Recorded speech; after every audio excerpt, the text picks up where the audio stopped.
Best of luck for Team Life Today trailer launch. We'll just sit there and watch it first and then we'll. Life Today title apt ಆಗ್ತಾ ಇದೆ ಅನಿಸ್ತಾ ಇದೆ. ಒಂದು ಕಾರಣ ಇವತ್ತಿನ ಸೆನಾರಿಯೋ ಏನು ನಡೀತಾ ಇದೆ ಅಂತ. ಇವಾಗ ಎಕ್ಸಾಂಪಲ್ ಮೊನ್ನೆ ಯಾವುದೋ ಕೇಸ್ ನಡೀತಾ ಇದೆ, ಬೆಟ್ಟದ ಮೇಲೆ ಹೋಗಿ ಫಿಯಾನ್ಸಿನ ತಲ್ಬಿಟ್ಲು, ಬಕೆಟಲ್ಲಿ ಹಾಕಿದ್ರು, ಏನೇನೋ ಕತೆಗಳು ಬರ್ತಾ ಇದೆ. ಯಾಕೋ ಸ್ವಲ್ಪ ಅಲ್ಲಿ ಮ್ಯಾಚ್ ಆಗ್ತಾ ಇದ್ದಂಗೆ ಇದೆ story. May be probably title ಅದಕ್ಕೆ ಮ್ಯಾಚ್ ಆಗುತ್ತೆ ಅಂತ ಫೀಲ್ ಇದೆ. Life today is showing actually perfect. But I'll wait till August 6th and see the movie and talk about it. Trailer ನೋಡ್ಬೇಕಾದ್ರೆ ಕಿರಣ್ ಅವ್ರ ಬಗ್ಗೆ ಒಂದು ವಿಶೇಷವಾಗಿ ಗಮನಿಸಿದೆ. ಯಾಕಂತಂದ್ರೆ ನಮ್ಮ ಕನ್ನಡ ಚಿತ್ರರಂಗಕ್ಕೆ ಇವತ್ತು ನಾಯಕ ನಟರ ಕೊರತೆ ಎಷ್ಟಿದೆ ಅಂತ ಎಲ್ರಿಗೂ ಗೊತ್ತಿದೆ. ಇದು ಇವರ ಮೊದಲನೇ ಸಿನಿಮಾ ಥರ ಕಾಣಿಸ್ತಾ ಇರಲಿಲ್ಲ. ಇವರ ಹಾರ್ಡ್ ವರ್ಕು, ಇವರ ಡೆಡಿಕೇಶನ್ ತೆರೆ ಮೇಲೆ ಕಾಣಿಸ್ತಾ ಇತ್ತು. ಒಂದು ಭರವಸೆಯ ನವನಟನಾಗಿ ಕನ್ನಡ ಇಂಡಸ್ಟ್ರಿಗೆ ಬರ್ತಾ ಇದ್ದೀರಾ, ಆಲ್ ದ ಬೆಸ್ಟ್. ಹಾಗೆ ಕನ್ನಡ ಚಿತ್ರರಂಗದ ಬಗ್ಗೆ ಎಷ್ಟು ಹೇಳಿದ್ರು ಕಡಿಮೆನೆ. ಇವತ್ತು ಬೇರೆ ಬೇರೆ ಭಾಷೆಗಳಲ್ಲಿ ನಮ್ಮ ಪ್ರೊಡಕ್ಷನ್ ಹೌಸ್ಗಳು ಹೋಗಿ ದೊಡ್ಡ ದೊಡ್ಡ ಸಿನಿಮಾಗಳನ್ನ ಪ್ರೊಡ್ಯೂಸ್ ಮಾಡ್ತಾ ಇದ್ದಾರೆ. ಅದು ನಮ್ಮ ಕನ್ನಡಿಗರ ಹೆಮ್ಮೆ. ಅಂತ ಒಂದು ದೊಡ್ಡ ಸಿನಿಮಾಗಳು ನಮ್ಮ ಕನ್ನಡ ಚಿತ್ರರಂಗದಲ್ಲೂ ಮಾಡಬೇಕು ಅಂತಂದರೆ ಈ ಥರ ಭರವಸೆಯ ನಟರುಗಳು ಬರಬೇಕಾಗತ್ತೆ. ಯಾಕಂದರೆ ನಟರ ಕೊರತೆ ಇದೆ ನಮ್ಮಲ್ಲಿ. ಇದು ಮೇಜರು. ಅಂತ ಒಂದು ಜಾಗನ ರೀಪ್ಲೇಸ್ ಮಾಡ್ತೀರಾ ಅಂತ ಅಂದ್ಕೊತಾ ಇದ್ದೀನಿ. ಹಾಗೆ ಚಿತ್ರತಂಡ ಬಹಳ ಶ್ರದ್ಧೆ ವಹಿಸಿ ಇವತ್ತಿನ ಜೀವನವನ್ನು, ಎಷ್ಟೋ ಜನ ನಾವು ಅಲ್ಲಿ ಇಲ್ಲಿ ಕೇಳಿಸ್ಕೊತಾ ಇರ್ತೀವಿ, ಅವರ ಜೀವನದಲ್ಲಿ ಹಿಂಗಾಯಿತು, ಇವ್ರ ಜೀವನದಲ್ಲಿ ಹಿಂಗಾಯಿತು. ನಮ್ಮ ಸುತ್ತಮುತ್ತ ಜನ ಮಾತಾಡಬೇಕಾದ್ರೆ ಕೇಳಿಸ್ಕೊತಿರ್ತೀವಿ.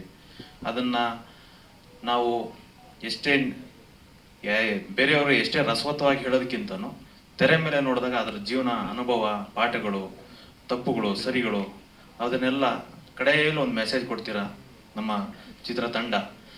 ಲಾಸ್ಟಲ್ಲಿ ಅವರು ಆಚೆ ಎದ್ದೋಗ್ಬೇಕಾದಾಗ ಕನೆಕ್ಟ್ ಆಗಿ ಹೋಗ್ತಾರೆ. ಓ, ಇದು ನನ್ನ ಜೀವನದಲ್ಲಿ ಆಗಿತ್ತು, ಇನ್ನೊಂದು ಮತ್ತೊಂದು ಅಂತ. ಆ ಥರ ಒಂದು ಮನಸ್ಸಿಗೆ ಮುಟ್ಟುವಂಥ ಸಿನಿಮಾ ಆಗಿ ಇದು ಕಾಣ್ತಾ ಇದೆ.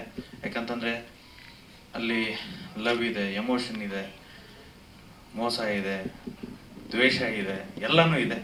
ಒಂದು ಕಂಟೆಂಟ್ ಸಿನಿಮಾ. ಹಾಗಾಗಿ ದೇವರು ಒಳ್ಳೇದು ಮಾಡಲಿ. ಈ ಸಿನಿಮಾಕ್ಕೆ 100 ದಿನ ಓಡಲಿ. ನಮ್ಮ ಮೇಘನ ಪ್ರೊಡಕ್ಷನ್ ಅವ್ರ ಕೈ ತುಂಬ ದುಡ್ಡು ಬರಲಿ. ಅವ್ರ ಮೊದಲನೇ ಪ್ರಯತ್ನ. ಯಾಕಂತಂದರೆ ಕನ್ನಡ ಸಿನಿಮಾಗಳು ಮಾಡೋದಕ್ಕೆ ದುಡ್ಡಿಗೇನು ಕೊಡ್ತಾ ಇಲ್ಲ. ಯಾಕಂತಂದರೆ ಸೌತ್ ಇಂಡಿಯಾದಲ್ಲಿ ರಿಚೆಸ್ಟ್ ಸ್ಟೇಟ್ ಅಂದರೆ ನಮ್ಮ ಕರ್ನಾಟಕನೇ ಆಲ್ಮೋಸ್ಟ್ ಅಲ್ಲ. ಅದರಲ್ಲಿ ಬೇರೆ ಪ್ರೊಡಕ್ಷನ್ಗಳು ನಮ್ಮ ಪ್ರೊಡಕ್ಷನ್ಗಳೇ ತೊಗೊಂಡೋಗಿ ತೆಲುಗು, ತಮಿಳು, ಹಿಂದಿನಲ್ಲಿ ಎಲ್ಲ ಸುರಿತಾ ಇದ್ದಾರೆ ದುಡ್ಡು. ಆದರೆ ಇಲ್ಲಿ ಸುರಿಬೇಕಾದ್ರೆ ಧೈರ್ಯ ಬೇಕು. ಧೈರ್ಯ ಬರಬೇಕು ಅಂತಂದರೆ ಒಳ್ಳೊಳ್ಳೆ ಕಂಟೆಂಟು, ಒಳ್ಳೊಳ್ಳೆ ಸಿನಿಮಾಗಳು ಬರಬೇಕು ಅಂತ ಒಂದು ಪ್ರಯತ್ನ ಮಾಡಿದ್ದಾರೆ. ಅವ್ರಿಗೂ ಒಳ್ಳೇದು ಮಾಡಲಿ. ನಮ್ಮ ಕನ್ನಡ ಜನ ಯಾವತ್ತೂ ಕಂಟೆಂಟ್ ಇರೋ ಸಿನಿಮಾಗಳನ್ನ ಕೈ ಬಿಟ್ಟಿಲ್ಲ, ಕೈ ಹಿಡಿತಾರೆ. ಮಾಧ್ಯಮ ಮಿತ್ರರು ಎಷ್ಟಾಗುತ್ತೋ ಅಷ್ಟು ಹೆಚ್ಚಿಗೆ ಈ ಸಿನಿಮಾ ತಂಡಕ್ಕೆ ಸಪೋರ್ಟ್ ಕೊಡಿ. ಈ ಸಿನಿಮಾನ ಜನಕ್ಕೆ ರೀಚ್ ಮಾಡಿಸ್ತೀರಾ, ಆ ನಂಬಿಕೆ ನಿಮ್ಮ ಮೇಲೇನೂ ಇದೆ. ನನ್ನ ಮೊದಲನೇ ಸಾಂಗಿಂದ ಹಿಡಿದು ಇವತ್ತಿನವರೆಗೂ ತುಂಬ ಸಾಥ್ ಕೊಟ್ಕೊಂಡು ಬಂದಿದ್ದೀರಾ. ತುಂಬ ಥ್ಯಾಂಕ್ಸ್. ಇವಾಗ ಟ್ರೈಲರ್ ಲಾಂಚ್ ಆಗಿದೆ. ನಿಮ್ಮೆಲ್ಲರ ಸಹಾಯ ತುಂಬ. ನಾನು ಏನೇ ಬಂಡವಾಳ ಹೂಡಿದ್ರು ಅದು ತಗೊಂಡೋಗಿ ರೀಚ್ ಮಾಡಿಸೋದು ನಿಮ್ಮ ಕೈಯಲ್ಲಿದೆ. ದಯವಿಟ್ಟು ನೀವು ಮಾಧ್ಯಮ ಮಿತ್ರರು ನಿಮ್ಮ ಕೈಯಲ್ಲಿ ಆದಷ್ಟು ಎಫೆಕ್ಟ್ ಹಾಕಿ ನನ್ನ ಒಂದು ಚಿತ್ರವನ್ನು ನೀವು ಮುಂದೂಡಿಸಿ ನನ್ನ ಸಕ್ಸಸ್ ಕಾಣಕ್ಕೆ ನೀವೆಲ್ಲರ ಒಂದು ಸಹಾಯ ಬೇಕಂತ ನಿಮ್ಮನ್ನು ಕೇಳ್ಕೊತೀನಿ. 3 ಸಾಂಗ್ಸ್ ರಿಲೀಸ್ ಮಾಡಿದ್ದೀವಿ ನಮ್ಮ ಲೈಫ್ ಟುಡೇ ಸಿನಿಮಾದು. ಇವತ್ತು ಟ್ರೈಲರ್ ರಿಲೀಸ್ ಆಗಿದೆ. ಸೊ 3 ಸಾಂಗ್ಸ್ ನಿಮ್ಗೆ ಗೊತ್ತಿದೆ ಯಾವ ಪ್ಯಾಟರ್ನಲ್ಲಿ ನಾವು ಈ ಸಿನಿಮಾನ ಮಾಡಿದ್ದೀವಿ ಅಂತ. ಇವತ್ತು ಟ್ರೈಲರು ನೋಡಿದ್ದೀರಾ. ಸಿನಿಮಾ ಟ್ರೈಲರ್ ಬಗ್ಗೆ ನೀವು ಮಾತಾಡಬೇಕು, ಜನ ಮಾತಾಡಬೇಕು. ಸೊ ನಾನು ಇಲ್ಲಿ ಒಂದು ವಿಷಯ ಹೇಳಕ್ಕೆ ಇಷ್ಟಪಡ್ತೀನಿ. ನಾಳೆಯಿಂದ ನಾನು ಎಂಟೈರ್ ಎಲ್ಲ ಊರುಗಳಿಗೂ ಜನದ ಹತ್ರ ಡೈರೆಕ್ಟಾಗಿ ಹೋಗಿ ನನ್ನ ಸಿನಿಮಾ ಈ ಥರ, ನನ್ನ ಕೆಲಸ ಈ ಥರ ಅಂತ ಅಪ್ರೋಚ್ಗೆ ಹೋಗ್ತಾ ಇದ್ದೀನಿ. ಸೊ ಇದನ್ನು ವೀಕ್ಷಿಸ್ತಾ ಎಲ್ಲ ಆಡಿಯನ್ಸ್ಗೆ ಕೇಳ್ಕೊತೀನಿ, ದಯವಿಟ್ಟು 6ನೇ ತಾರೀಕು ಸಿನಿಮಾ ರಿಲೀಸ್ ಆಗುತ್ತೆ, ಬಂದು ಥಿಯೇಟ್ರಲ್ಲಿ ಸಿನಿಮಾ ನೋಡಿ. ಟ್ರೈಲರ್ ನೋಡಿದಾಗ ಒಂದು ಏನು ಮಾಡಿದ್ದೀವಿ ಅಂತ ಗೊತ್ತಾಗುತ್ತೆ. ಅದನ್ನು ಡೈರೆಕ್ಟಾಗಿ ಜನರ ಹತ್ರನೇ ಹೋಗಬೇಕು ಅಂತ ಕೇಳ್ಕೊತಾರೆ. ಈ ಪ್ರೆಸೆಂಟ್ ಸಿಚುವೇಶನ್ಗೆ ಆಪ್ಟ್ ಆಗೋ ಸಿನಿಮಾ ತುಂಬ ಚೆನ್ನಾಗಿ ಬಂದಿದೆ. ಸೊ ಎಲ್ಲದಕ್ಕೂ ಒಂದು ರಿಕ್ವೆಸ್ಟ್ ಅಷ್ಟೇ, ಪ್ಲೀಸ್ ಥಿಯೇಟ್ರಿಗೆ ಬನ್ನಿ, ನಮ್ಮ ಸಿನಿಮಾ ನೋಡಿ, ನಮ್ಮನ್ನೆಲ್ಲ ಗೆಲ್ಲಿಸಿ, ನಮ್ಮ ಟೀಮ್ಗೆ ಎಲ್ಲದು ಒಳ್ಳೇದಾಗಲಿ ಅಷ್ಟೇ. Thank you. ಈಗ ಈ ಹುಡುಗರಿಗೆ ಲವ್ ಅನ್ನೋದು ಒಂಥರ ಈ ಜೀವನ್ ಮರಣದ ಆಪ್ರೇಷನ್ ಇದ್ದಂಗೆ, ಹುಡುಗಿರಿಗೆ ಅದು ಆಡಿಷನ್ ಇದ್ದಂಗೆ. ನೋಡಿ ಸೆಲೆಕ್ಟ್ ಮಾಡ್ಕೊತಾರೆ ಯಾರನ್ನು ಬೇಕೋ ಅವ್ರಂಗನ. ಹುಡುಗರಿಗೆ ಹಂಗಲ್ಲ. ಈಗ ನೋಡಿ, ಲವ್ವಲ್ಲಿ ಕಾಂಪಿಟೇಟರ್ ಹತ್ರ ಆಡಿ ಇದೆ ಅಂತ ಗೊತ್ತಾಗಿದ ತಕ್ಷಣ ಹೀರೋ ದಾಡಿ ಬಿಡೋಕ್ಕೆ ಶುರು ಮಾಡಿಬಿಡ್ಬೇಕು. ಇನ್ನು ಸಿಗಲ್ಲ, ಕಷ್ಟ ಅಂತ. ಹಂಗೆ ಕಾಣಿಸ್ತಿತ್ತು. ನಾನು ಮೊನ್ನೆನೂ ಅದೇ ಎಲ್ಲೋ ಹೇಳ್ತಿದ್ದೆ, ಈಗ ಯಾರೇ ನೋಡಿದ್ರು ಈ ಲವ್ ಮಾಡೋರು ಇನ್ಸ್ಟಾಗ್ರಾಮ್ ಎಲ್ಲ ಹಿಂಗೆ ಹಿಂಗೆ ಅಂತ ಇರ್ತಾರೆ. ಆ ಹುಡುಗಿರು ಹಿಂಗೆ ಹಿಂಗೆ ಅಂದಾಗೆಲ್ಲ ನನಗೆ ನಾವು ಹಿಂಗೆ ಹಿಂಗೆ ಅಂತ ಇರಬೇಕು ಅನ್ನೋದು ಫೀಲ್ ಆಗ್ತಿರುತ್ತೆ. ಇವತ್ತು ಹಂಗಿದೆ ಕತೆ, ಹಂಗೆ ಇದೆ. ನನಗೂ ಕರೆದು ಕೆಲಸ ಕೊಟ್ಟಿದ್ದಾರೆ ಪ್ರದೀಪ್ ಸರ್, ಕಿರಣ್ ಸರ್, ನಮ್ಮ ಡೈರೆಕ್ಟ್ರು. ಅವ್ರ ಜೊತೆ 2ನೇ ಸಿನಿಮಾ ಮಾಡ್ತಿರೋದು ನಾನು ಕಾಂತಾಳನ ಜೊತೆ. ಖುಷಿ ಆಗುತ್ತೆ. ಎಂಟರ್ ಟೀಮ್ ಒಳ್ಳೇದಾಗಲಿ. ಅದೇ ಈಗ ಟ್ರೈಲರ್ ಮಾಡಿ ಮುಂದೆ ಇಟ್ಟಿದ್ದೀವಿ. ನನ್ನ ಒಬ್ಬನಿಗೆ ಚಿಕ್ಕ ಪುಟ್ಟ ಪ್ರಶ್ನೆ ಕೇಳಿ ಅಣ್ಣ. ನಾನು ಮಾಧ್ಯಮದ ಮಗು, ಒಂಚೂರು ಭಯ ಇಲ್ಲ, ಭಯ ನನಗೆ. ಅದಕ್ಕೆ ಪ್ರೊಡ್ಯೂಸರ್ ಹೇಳ್ಬಿಟ್ರು, ಡೈರೆಕ್ಟರ್ ಸರ್ ಹಾಗೆ ನಮ್ಮ ಹೀರೋ ಸರ್ ಎಲ್ಲ ಹೇಳಿದ್ದಾರೆ. ಲೈಫ್ ಟುಡೇ ಸಿನಿಮಾ ತುಂಬ ಚೆನ್ನಾಗಿದೆ. 6ನೇ ತಾರೀಕು ರಿಲೀಸ್ ಆಗ್ತಾ ಇದೆ, ಬಂದು ನೋಡಿ. Thank you. ಸಿನಿಮಾ ಬಗ್ಗೆ ಅಥವಾ ಟ್ರೈಲರ್ ಬಗ್ಗೆ ಒಬ್ರೊಬ್ರು ಒಂದೊಂದು ಒಪಿನಿಯನ್ ಕೊಡ್ತಾ ಇದ್ದಾರೆ. That's good. ಆ್ಯಕ್ಚುಲಿ ಒಬ್ರೊಬ್ರಿಗೆ ಈ ಥರ ಒಂದೊಂದು ಥರ ಅನ್ನಿಸ್ತದೆ ಅಂದರೆ ಅದು ನಮಗೆ ಒಳ್ಳೇದೇ. ಜನಕ್ಕೆ ಏನೋ ಒಂದು ತಲೆಗೆ ಬರ್ತಾ ಇದೆ ಸಿನಿಮಾದಲ್ಲಿ ಏನೋ ಒಂದಿದೆ ಅನ್ನೋದು ಅಂತ. ಬಟ್ ನನ್ನ ಕೇಳಿದ್ರೆ ಸರ್ ಹೇಳ್ದಂಗೆ ಬಕೆಟ್ಗೆ ತುಂಬ್ತಾ ಇದ್ದಾರೆ, ಆಮೇಲೆ ಏನೋ ಬೆಟ್ಟದಿಂದ ತಳ್ತಾ ಇದ್ದಾರೆ. ನಮ್ಮ ಸುಧೀರ್ ಅವ್ರು ಹೇಳ್ದಂಗೆ ದಿಸ್ ನೋ ಗೊತ್ತಿಲ್ಲ ನನಗೆ. ಒಂದು ಹೆಣ್ಣಿನ ಮನಸ್ಥಿತಿ, ಪ್ರೀತಿ ಅಥವಾ ಮದುವೆ ಅಂತ ಬಂದರೆ ಆ ಮನಸ್ಥಿತಿ ಎರಡು ಅವಳ ಹಿಡಿತದಲ್ಲೇ ಇರೋದಿಲ್ಲ. ಅದರಿಂದಾಗಿ ಅವಳು ಏನೇನೆಲ್ಲ ಫೇಸ್ ಮಾಡ್ತಾರೆ.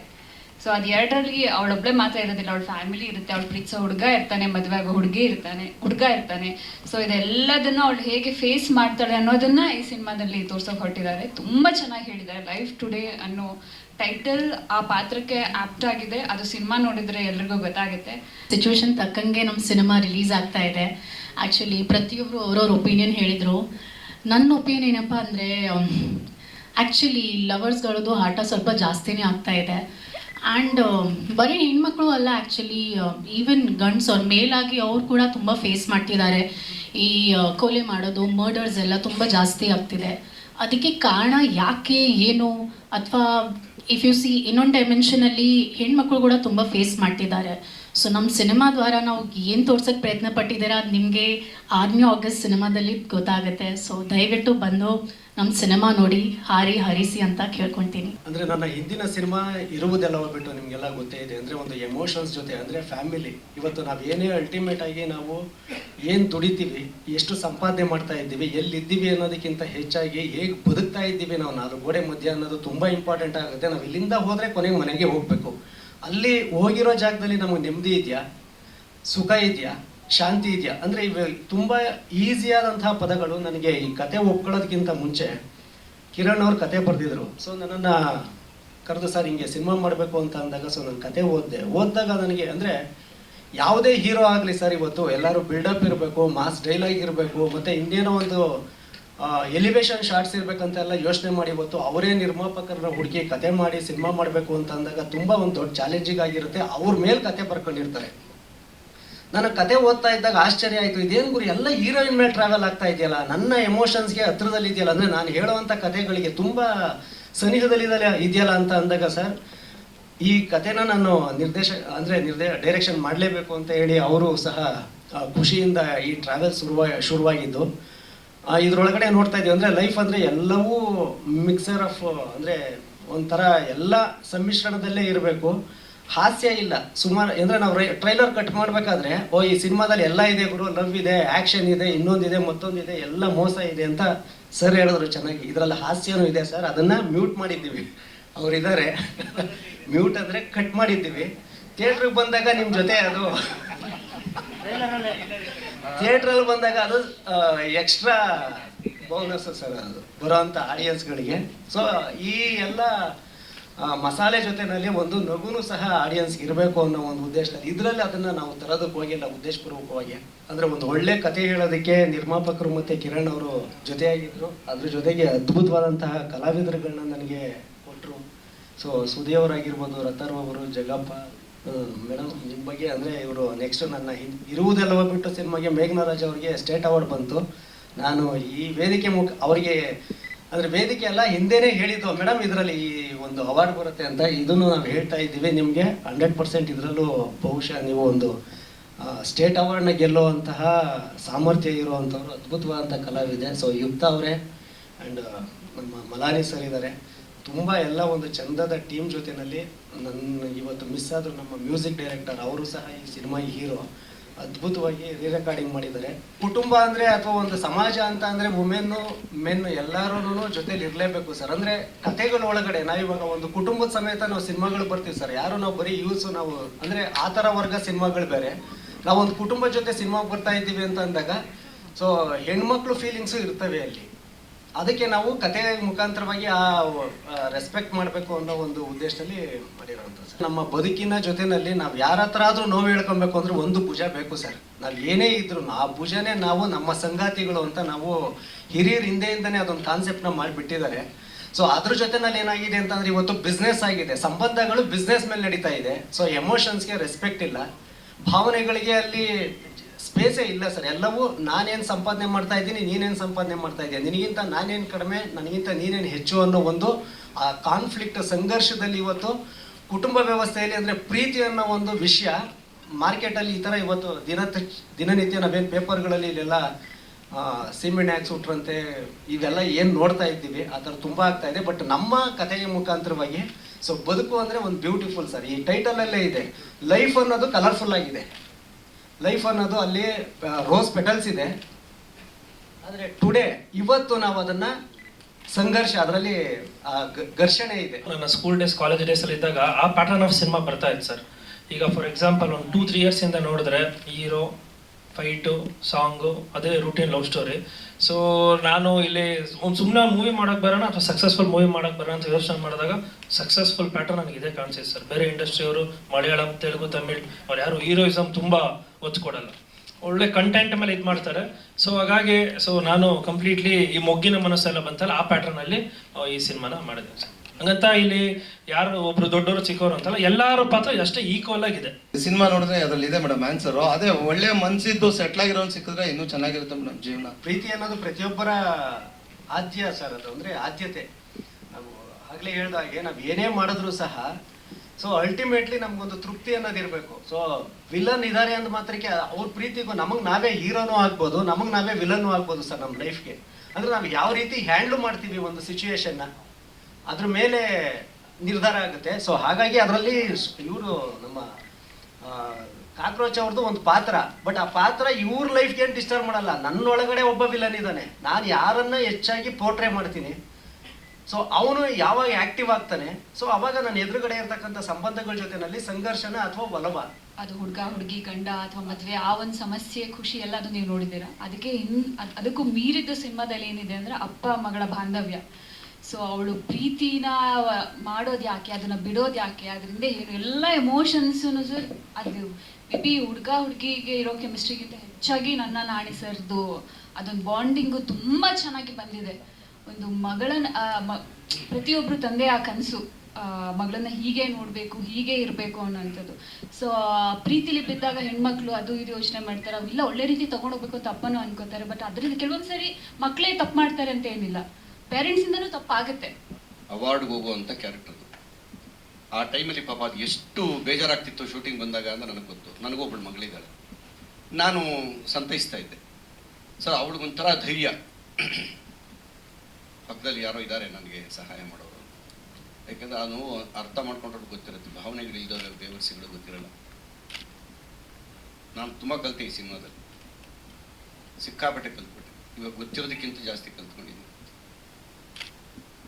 ಅಂಥದ್ದು ಪರಿಸ್ಥಿತಿಗಳು ಬಂದ್ಬಿಡ್ತಲ್ಲಿ.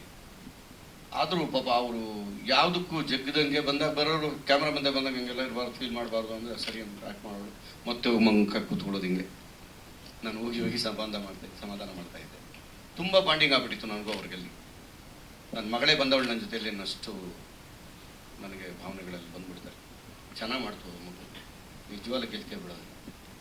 ಸೊ ಇದ್ರ ಜೊತೆಗೆ ನಮ್ಮ ಸಾರಥಿ ಕಾಂತ ಸರ್ ಅವರು ಒಂಥರ ಭಾವಜೀವಿ. ಇಷ್ಟೊತ್ತು ಅದು ಮಾತಾಡಿದ್ದು ಕೇಳಿಸ್ಕೊಂಡೆ, ನಾನು ಆಗಲೇ ಬಂದೆ, ಅಲ್ಲಿ ನಿಂತಿದ್ದೆ, ಮೋಸ್ಟ್ಲಿ ಮುಗ್ದಿದೆ. ಇವ್ರು ಬಂದರೆ ಹಂಗೆ ಹೋಗ್ಬಿಡೋಣ ಆಚೆಗೆ, ಯಾಕೆ ಬಯಸ್ಕೋಬೇಕು ಅಂತ. ಎಷ್ಟು ಚೆನ್ನಾಗಿ ಮಾತಾಡ್ತಾರೆ ಅಂದರೆ ಅವ್ರ ಕೋಪನೇ ಬರಲ್ವಾ ಅಂತ. ನಾನು ಸುಮಾರು ಜನ ಡೈರೆಕ್ಟರ್ಗಳ ಜೊತೆಲಿ ವರ್ಕ್ ಮಾಡಿದೆ. ಒಂದು MS ರಮೇಶ್ ಸರ್, ಅವರು ಜಾಸ್ತಿ ಮಾತಾಡ್ತಿರ್ಲಿಲ್ಲ, ಬೇಗ ಕೋಪ ಮಾಡ್ಕೊತಿರ್ಲಿಲ್ಲ. ಅಸ್ಟೆಂಟ್ ಕರೆದು ಹೇಳಿ ಕಳಿಸೋರು, ಇಂಥದ್ದು ಬೇಕು ನನಗೆ ಹೇಳೋರಿಗೆ ಅಂತ. ಇವರು ಅಷ್ಟೇ, ಎಷ್ಟೆಷ್ಟೋ ತೊಂದರೆಗಳಾಯಿತು, ಶೂಟಿಂಗ್ಗಳು ಆಗ್ತಾ ಇರ್ತಾವೆ ಮಾಮೂಲಿ ಚಿಕ್ಕಪುಟ್ಟ. ಆ ಮನುಷ್ಯ ಒಂದು ಚೂರು ರೇಗ್ತಾ ಇಲ್ಲ ಯಾರನ್ನಾರು, ಅದಕ್ಕೋಸ್ಕರ ಒಂದಿನ ನನಗೆ ತುಂಬ ಜ್ವರ, 110 ಡಿಗ್ರಿ ಜ್ವರ ಅವತ್ತು ನೈಟ್ ಶೂಟಿಂಗು. ನಾನು ಮಾಡಲ್ಲ ಅಂತ ಕೂತ್ಬಿಟ್ಟಿದ್ದೆ, ಆಗ್ತಾಯಿಲ್ಲ ನನಗೆ, ಚಳಿ ಹಿಂಗೆ ನಡುಗ್ತಾ ಇದೆ. ಅಣ್ಣ ಎಷ್ಟು ಚೆನ್ನಾಗಿ ಕರ್ಕೊಂಡು ಹೋಗ್ಬಿಟ್ರು ಶೂಟಿಂಗಿಗೆ ಅಂದರೆ ರೂಮಲ್ಲಿದ್ದವನಿಗೆ. ಅಲ್ಲೇನೋ ಊಟದ ಪ್ರಾಬ್ಲಮ್ ಆಗ್ಬಿಡ್ತು ನಮಗೆ, ಸುಮಾರು ಜನ ಆಯಿತು ಆರ್ಟಿಸ್ಟ್ಗಳಿಗೆ, ನನಗೂ ಆಯಿತು. ಇನ್ನು ಶೂಟಿಂಗ್ ವಿಚಾರಕ್ಕೆ ಬಂದಾಗ ಚಿಕ್ಕಮಂಗ್ಳೂರು ಮಳೆ ಬರ್ತಾ ಇರುತ್ತೆ, ಹೋಗ್ತಾ ಇರುತ್ತೆ, ಈ ಥರ ಎಲ್ಲ ಇರುತ್ತೆ. ಅದರಲ್ಲೂ ಎಲ್ಲ ಅಡ್ಜಸ್ಟ್ ಮಾಡಿಕೊಂಡು ಅವ್ರಿಗೇನು ಬೇಕೋ ಅದನ್ನು ತಗೊಂಡಿದ್ದಾರೆ. ಗೆದ್ದವ್ರಿಗೆ ಯಜ್ಞ ಮುದ್ದು ಅಂತ ಇವಾಗ ನಮ್ಮ ಸಿನಿಮಾ, ನಾವು ಮಾಡಿದ ಸಿನಿಮಾಗಳೆಲ್ಲ ಚೆನ್ನಾಗಿರುತ್ತೆ ಅಂತಲೇ ನಾವು ಹೇಳೋದು, ಎಲ್ಲರೂ ಹೇಳೋದು ಅಷ್ಟೇ. ಡೈರೆಕ್ಟಿಂದ ಹಿಡಿದು ಆರ್ಟಿಸ್ಟಿಂದ ಹಿಡಿದು ಇವರು ನಮ್ಮ ಜಗ್ಗಪ್ಪ ಆಗಲಿ ಇವರು ಆಗಲಿ ಏನು ಯಾರೇನು ಕಡಿಮೆ ಇಲ್ಲ, ಇಲ್ಲಿ ಎಲ್ಲರೂ ಚೆನ್ನಾಗಿ ಮಾಡಿದ್ರು. ನಾನು ಪ್ರೊಡ್ಯೂಸರ್ನೇ ನೋಡಿಲ್ಲ ಈ ಸಿನಿಮಾ ಮುಗಿಯೋವರೆಗೂ.